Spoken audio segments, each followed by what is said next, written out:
আমি যে জিনাকার, আমি যে জিনাকার। জিনাকারকে জমিনও নিতে চায় না, বাতাসও বাতাস দিতে চায় না।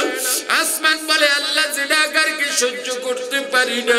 পানি বলে আল্লাহ বারডে আবু জিনাকারকে দিতে চাই না। আলো বলে আল্লাহ জিনাকারকে আলো দিতে চাই না। কি করবে? তার চেয়ে আল্লাহর কাছে তওবা করি। আল্লাহ বলেন পয়গম্বর আপনি দুনিয়ার গুনাহগারদের জানায়া দেন, ইয়া ইবাদিয়াল্লাযীনা আসরাফু আলা আনফুসিহিম লা তাকনাতু মির রাহমাতিল্লাহ। এ গুনাহগার কোথায় যাবি, কই পালাবি, কোথায় ভাগবি? লাভ নাই, যাওয়ার কোনো জায়গা নাই। লা তাকনাতু মির রাহমাতিল্লাহ, আল্লাহর রহমত থেকে নিরাশ হও না। সারা পৃথিবীর গুনাহ যদি এক জায়গায় জমা করা হয়, আল্লাহর এক জাররার রহমতের পাওয়ার ওই গুনাহ থেকে বেশি। মুসা পয়গম্বর, মুসা আলাইহিস সালাতু ওয়াস সালামের জামানায় মিশরের মধ্যে বৃষ্টি নাই, মিশরের মধ্যে বৃষ্টি নাই। পয়গম্বর মুসা আলাইহিস সালাতু ওয়াস সালাম নারী পুরুষ বৃদ্ধদের পানির অভাবের হাহাকার থেকে সমস্ত মুসলমান উম্মতকে এক জায়গায় করলেন। আল্লাহর দরবারে দোয়া করবেন বৃষ্টির জন্য। কিন্তু আল্লাহ জানায় দিলেন পয়গম্বর আমি আল্লাহ ততক্ষণ পর্যন্ত বৃষ্টি দেব না যতক্ষণ পর্যন্ত তোমার মজলিসে বসে থাকা একজন জিনাকার না উঠে যায়। পয়গম্বর ঘোষণা দিয়া দিলেন কে সো জিনাকার, উঠে যাও, উঠে যাও। তোমার একার কারণে সবাই কষ্ট পাবে, হতে পারে না। আবার যদি তুমি না উঠো তোমাকে চিহ্নিত করে দেওয়া হবে। জিনাকারীর খবর হয়ে গেছে।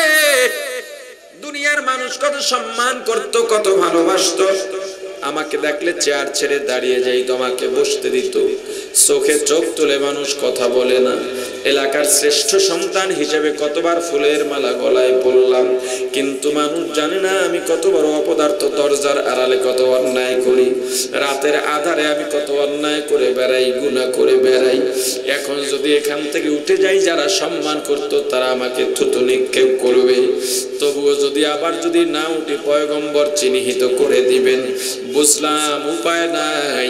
যদি এখান থেকে উঠেও যাই, এমন জায়গায় চলে গেলাম এখান থেকে অপমানিত হয়ে, এমন জায়গায় চলে গেলাম যেখানে আমাকে কেউ চিনবে না।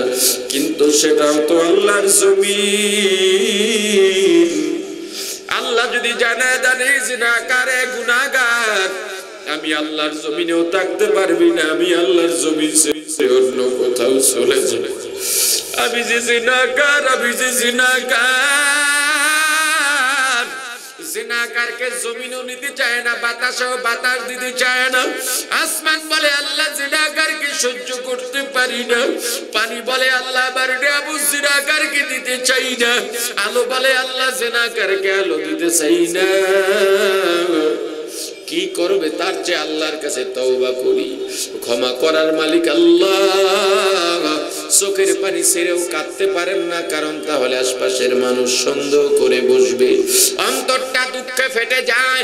চোখের পানির চাইতে গুনার অনুতপ্ততার আফসোসের দাম আল্লাহর দরবারে অনেক বেশি। নামাজের তাকবীরুল্লাহ না পায়া আল্লাহর গোলাম মসজিদের বাইরে দাঁড়ায় আফসোস করতেছেন, হাউতাশ করতেছেন, পাগলের মতো হয়ে গেছেন। তার পীর ওই মসজিদের মধ্যে ছিলেন। বের হয়ে দেখেন মুরিদ হাউতাশ করতেছে। বলে বাবা তোমার কি হয়েছে? কয় হুজুর আমি তাকবীরুল্লাহ পাই নাই, আমি শেষ। হুজুর বলেন বাবা তোমার সাথে একটা সদায় করতে চাই। বলে কি? বাবা আমার জীবনের তাকবীরুল্লাহ তুমি নিয়ে যাও, তোমার এই আফসোসটুকু আমাকে দিয়া দাও।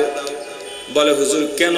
কয় বাবা তোমার আফসোসের দাম এত বেশি, আমি তাকায় দেখতেছি তোমার আফসোসের কারণে আল্লাহর আরশের রহমতের দরজা তোমার জন্য খুলে গেছে।